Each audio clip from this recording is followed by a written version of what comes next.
Welcome to News and Brews with the Times, where we spill the tea on what's happening in Hall County, Georgia. It's August 11th, 2025. In today's episode, we're talking about a wild car chase through Gainesville, absentee rates at local schools, and the final settlement of the huge and disputed estate of the Walters family. Good morning, I'm Shannon Casas. And I'm Stacy Smith.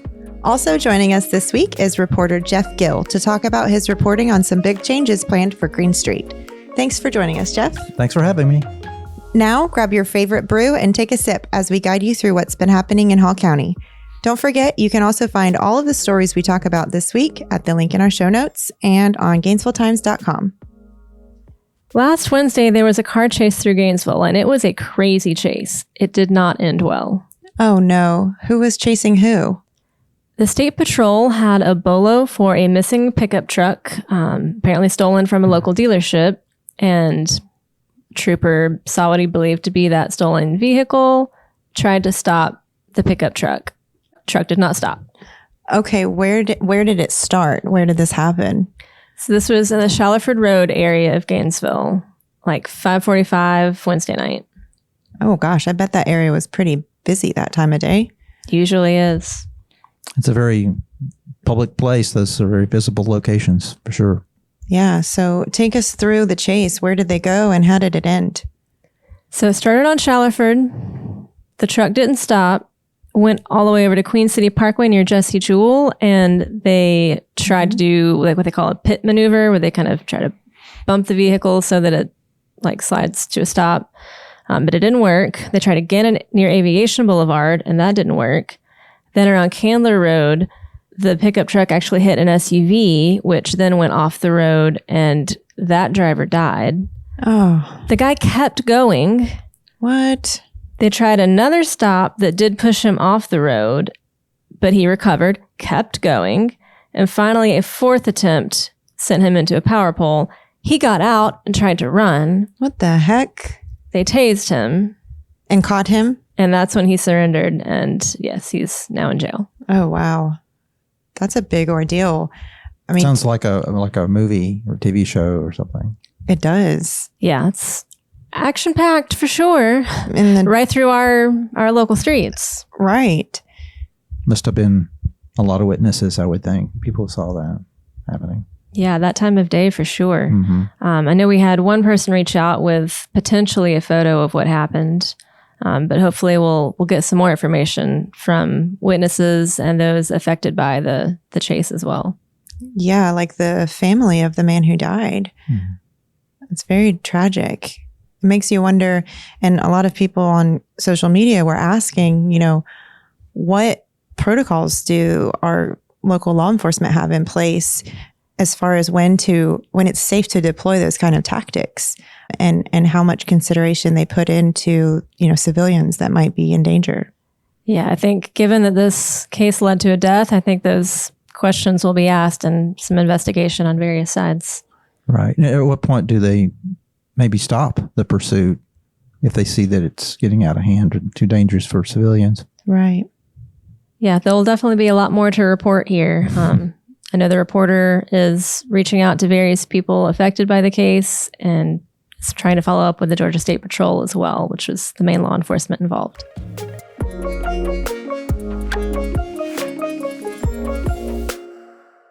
The state has some new rules for how schools deal with absentee rates for their students. Our team reported on that and gathered stats on all the public schools in Hall and Gainesville. What were our local absentee rates? Well, Hall's district absentee rate was about 22.3%, which was down from 24% from the previous year. Gainesville, on the other hand, was only at 17.1%, which was also a decrease from 21% the previous year. So they are coming down, going in the right direction, but they're pretty high compared to the state standards. What are the state standards? So this new law is basically says that any school district with more than 10% of their students missing 10% of the school year, which is about 18 days, has to inform an attendance review team to meet monthly and intervene in individual cases. So it's a pretty low benchmark compared to where we're at now. Definitely. Have we always been that high? Those sound like really big numbers. No, we haven't been. Prior to COVID, the rates were around 14% for both local systems. Which school had the highest absenteeism rate? West Hall definitely was, unfortunately, the leader of the pack on this one with the highest rate at 42%. It's pretty high. Wow. So Why? How did that happen? How did they? I don't know. 42% That's of the students were absent more than 18 days. It's crazy. It is crazy. It makes you wonder if there's anything specific about that school, like about policies or maybe the students that are attending, like what factors are going into that high of a rate. I know the reporters spoke with the principal there, and I think he didn't really want to, at least in that quick interview. Well, he did comment, but they kind of want to just look at how to fix it, I think was sort of what he was saying. He didn't really want to go into like all the reasons why. But I think we'll be following up and maybe get I think more of that knowing why information. is important to the I solution. feel like you'd want to drill down a little bit and see what's going on. Yeah, That's lifting those numbers up. right. Well, this was still initial reporting, and there's still a lot of questions that our reporters are going to be looking into over the next little bit. So follow up for details on that story.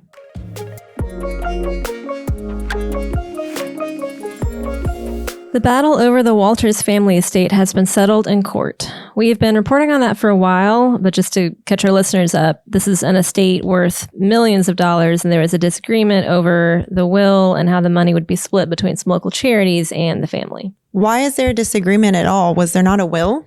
There was a will. So this was the estate of, like I said, the Walters family. This is Big Jim and his wife, Peggy. He died several years ago, and then she died more recently. The will was changed 7 weeks before she died. Ooh. How much was supposed to go to charities? So according to the most recent will. According to the most recent will, October 2022, 40% of the estate was to go to charities. That sounds like a big number. It would be a big number. One of the biggest disputes was how much the estate was even worth, because it was 40% before any debts, fees, and taxes, which one of the attorneys was arguing would actually bankrupt the estate. I don't understand how all that works, but I'll just trust the facts here. Estates are complicated. Yeah. Especially for the really wealthy. Right. There were a lot of assets, a lot of it like tied up in real estate, actually. So I think it makes sense why the evaluation is being debated. So how did it come to where we are today? You know, how was it disputed? Like who did what? There were several charities who were set to get some of the money. And one of them, CSU, which serves children here in our community who have disabilities, they moved forward with legal action. So then it was the two daughters of Jim and Peggy and CSU. Some of the other charities kind of knew what was going on, but they were not actually involved. Now there has been a settlement. So all of the charities involved and the two daughters have kind of, everything's been hashed out and decided, and they're moving on. Okay. So a settlement's been reached. What did the family have to say about that? The heirs really haven't spoken a lot on the record, but their attorney did issue a statement that basically says that they believe the agreement honors the intent of the original 2021 will. So it gives some money to the charities, but not 40%. And it sounds like all parties are, ready to move on. So I'm assuming each charity got a decent amount of money by my standards. What do they have to say? Or what did CSU have to say about their award amount? So their attorney had this to say about it. We could have won everything on the law over the next 2 years, just won absolutely everything, and ended up with an estate that was actually, either worth less or not much more than what we got. What is the final agreement? Who's getting what? So there are several local charities involved, and they all have different amounts. I would encourage you, if you're interested in this, to go read the story at GainesvilleTimes.com, and it lays all of that out. For sure. I know this is not a problem that I will ever have to have, unfortunately.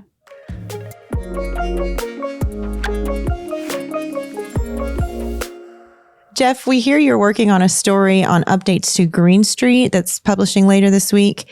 What can you tell us about what you've learned? So this is a road project that's been in the works for several years.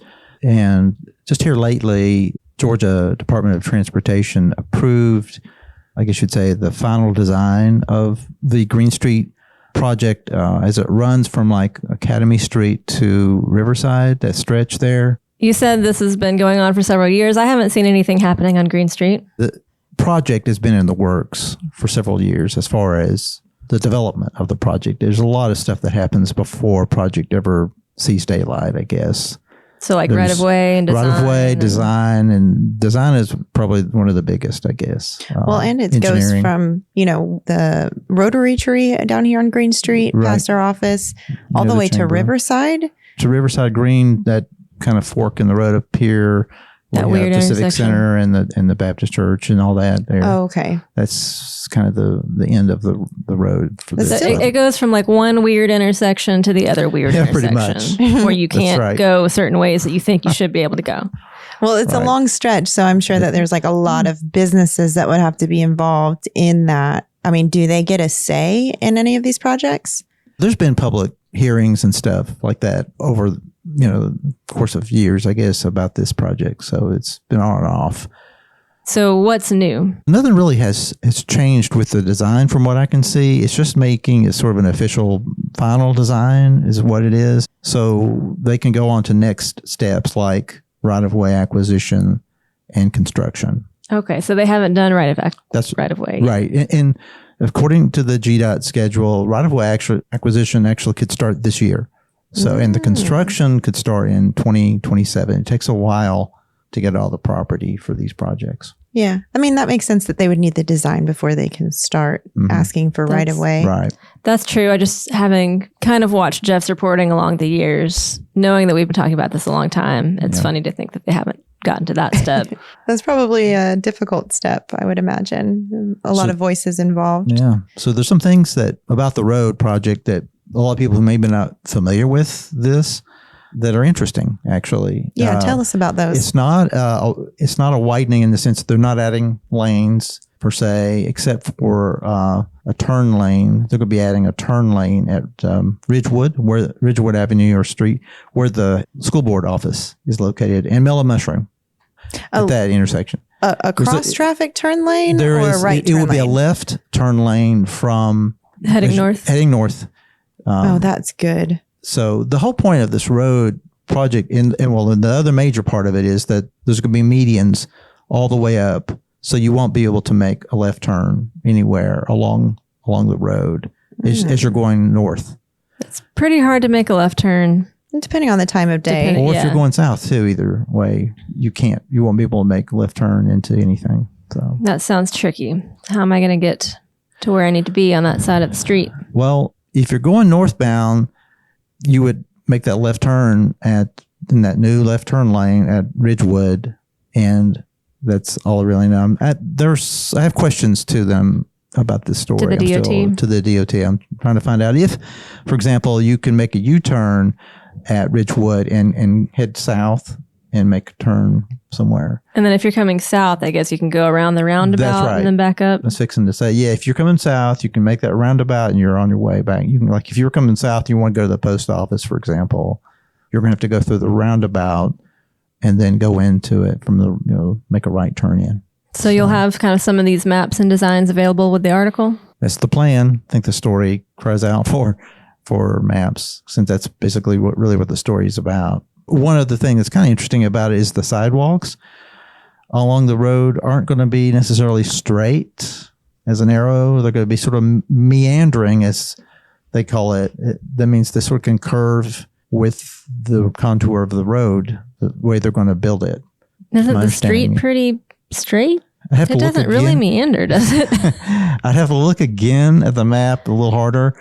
But I just know that's one aspect. Maybe once they put in the turn lanes, they'll have to make it like actually bulge out in those areas, I would imagine. Yeah. So then the sidewalk would follow that curve. Well, also, I feel like there might be some trees kind of close to the road. Trees in between the road and the sidewalk? Right. And they would need to build sidewalks kind of taking those into account. So more of a buffer, because right now there's like no buffer. You walk down that street and... It's scary. If you're a pedestrian. I've done it plenty of times, but it is not comfortable. Put it that way. There's another really important part of this project too, and that's it's supposed to deal with the drainage issue on the road. It tends to flood. And that's because there's not really an adequate drainage system on the road. It's got drains, but there's like layers of asphalt underneath this road over the years.